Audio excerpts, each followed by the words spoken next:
let's talk about some of the insight that I've gained from you, and I'd like you to explain some of these things. First off, I think of 1 Thessalonians 1, verses 9 and 10. It says, "For they themselves report concerning us the kind of reception we had among you, and how you turned to God from idols to serve the living and true God, and to wait for his Son from heaven, whom he raised from the dead, Jesus, who delivers us from the wrath to come."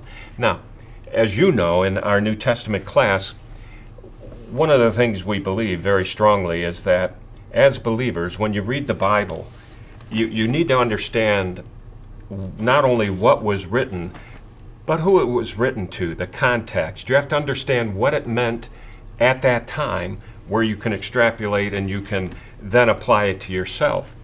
And I know as a Westerner, we read things like this, turn from idols, go to the true and living God, and we really don't have an experience with that. And so once you identified yourself as a former Buddhist, and I think the first time this happened, we were talking about meat offered unto idols. So I had this thought, let's get you on tape, let's talk for the audience here, and this will be on YouTube and elsewhere. And I'd like to just take a few minutes here and perhaps address a few issues here. As a Buddhist, okay, as a Buddhist, when worshiping Buddha, what were your thoughts of life in general as a Buddhist? You were trying to make yourself better? Was there a path that you would get on? Was this to help you now in your life, or was there afterlife involved? Just as a practicing Buddhist, what does spirituality mean? Okay, I have to clarify one thing first. When you say Buddha, actually the Westerners, or mainly the Americans, have a different picture of a Buddha with a big belly, and okay. That is not the Buddha we have, we worship. Okay. That's, I think, probably the Chinese or Japanese or that Far East, the influence. Okay. But the Buddha we had was who born in India to one of the great kings. He was the only son for that great king, and who came out of the palace to find a path. His name was Siddhartha, Prince Siddhartha, and so then he went all the teachings at that time in India, all the practices. Then he found a middle path, and he attained that supreme mental condition that is called Buddha, enlightenment. He attained enlightenment. So after that, his name was Gautama. Okay. So he is the Gautama Buddha during our era. Okay. So Gautama Buddha's image is so peaceful. His statues, with his posture, with peace and love and mercy and everything for people, it touched people's heart. So once you go before one of Buddha's statue and do all these offerings and all these rituals, you gain some peace within you. But I don't say that's kind of a spiritual satisfaction, but it's a very temporary satisfaction of your senses. Okay. We talked a little bit at lunch about this, a meditation. Yeah. And I think Westerners are very curious about that. We grow up with the Kung Fu television series, and we see all this mysticism, and we think that someone's off there humming and pinching their fingers and transforming into butterflies or something. But there is something about the practices of meditation. They will relax you, they will focus you. So from a body standpoint, that's probably good. You're saying, though, you can't translate that into spiritual satisfaction. Not really to a spiritual satisfaction, because the body and spirit is two different things, and spirit is different, and it is all for even what Buddha right now in general. What we practice as Buddhism is not what Buddha said. I am telling you that. Okay, how to explain that? I am telling you what, because in Buddha's own words, he said to all the Buddhists, whoever want to follow him, he said, do not practice rituals. Practice what I said, his eightfold path. This is the path, he said. Not the rituals going to take you nowhere. Only this path which I am telling you, and I went through that, I attained nirvana. I am done, he said. He said, I am done.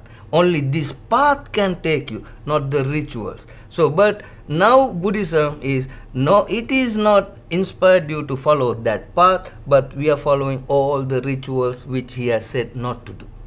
Okay, so you're saying where we think it's meditative and it's a peaceful meditative life, you're saying it's actually, rather than mysticism, there's a lot of ritual involved. Meditation gives you insight to that path, what Buddha said. All right. It gives insight and it gives you a discipline to go through that path. So we are so lazy, the people so lazy. Actually, the Buddhists do not do meditation, but how Buddha has said. Okay. So if you want to do follow real Buddha's ways, you have to slow down yourself. You have to realize what is going on inside you. When you sit down and when you do a meditation, only you realize what's the struggle inside you. You don't know what's the struggle inside you, what is your flesh wanted you to do, and you know what you are doing. Because we always give ourselves to the flesh, right, to fulfill our fleshly desires.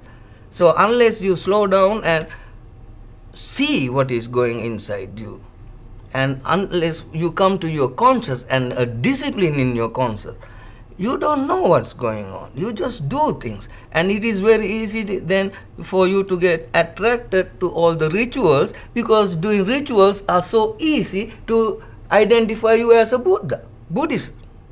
It sounds like some Christianity we know too. We all would benefit from slowing down. In fact, we ignore the verses where Paul says he submitted himself. He would almost beat himself like a runner. He would practice. He uses the word for agonize numerous times. He talks about being disciplined and talks about praying continuously. Talks about these things that are a mental discipline that enhance the spiritual life. What I agree 100% with that. Also, I think like God said through the prophets, be still, know that I am God. Right. So now when you sit in meditation, you be still, not to know God. Right. You be still to know you better. Ah, yeah, and you're saying the prophet says, be still to know that I am God. Very good. Quite a difference there.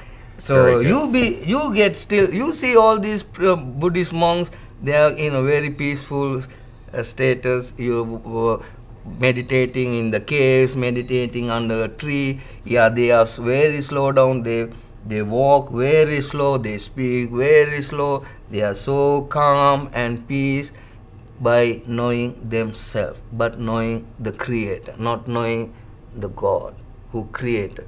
Okay, so by knowing themselves, not by knowing the Creator. The Creator. Wow. So that's the privilege I am explaining, because doing all these, then the meditation also become another ritual. A ritual. Wow. What were your thoughts about good and bad and moral behavior, and how did that affect? Was there a balancing of the scales, so to speak, like you had to live good where you'd have a better eternal life? Well, of course, there is now in Buddhism, the Buddhists all believe in reincarnation. That is the struggle now. Now, to get a better life, better birth, better place, we have to do good things to do better things. to better life. But this is, I am so sorry for these people, because Buddha has said to gain, of course Buddha was talking about reincarnation. Buddha did everything to stop this birth cycle. The birth cycle. He did everything to stop it. Stop the birth cycle.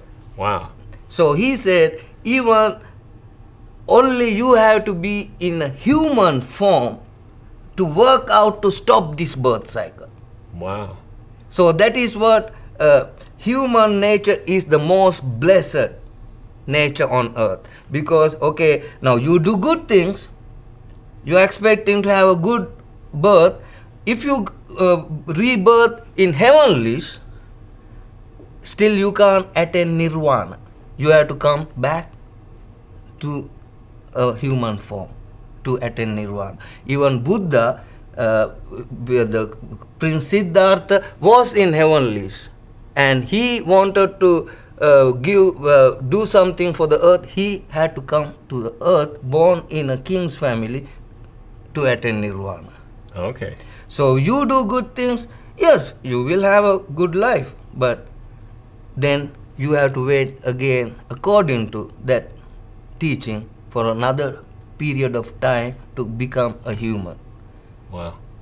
And also, okay, you do good evil, you do evil things, you do bad things, and at the deathbed you get reminded all that things, and you die, and you born as a dog or a fish or whatever, another creature, then you will never attain nirvana again. Wow. So that is like hell itself. Not basically. hell, but you have to wait for millions of millions, according to that, to gain another Human form. human form. Wow. Wow. So this was the insight I had. Now because that term, there is a term Buddha says, to have a human form is a great blessing. He has said 7 blessings. Out of that is to have a human form is a great blessing. So that's what the insight I got, to finish this as much as possible on this earth, me as a human. But I was an utter failure. I don't say that everybody, but I was an utter failure. I could not do anything. Wow. Then only I heard the gospel, somebody has done everything for me. There we go. There's Which I don't have to do anything. Somebody has done, somebody has paid the fine for the sin of mine, which is keeping me born again or on the birth cycle or whatever. And he says, accept me and you will have everlasting life. No death. Wow. No more death. Yes, when I born again, I will have one death, but an everlasting life. But all these people have one birth and they will have 2 deaths. I am out of that now. Wow, that's awesome. Okay.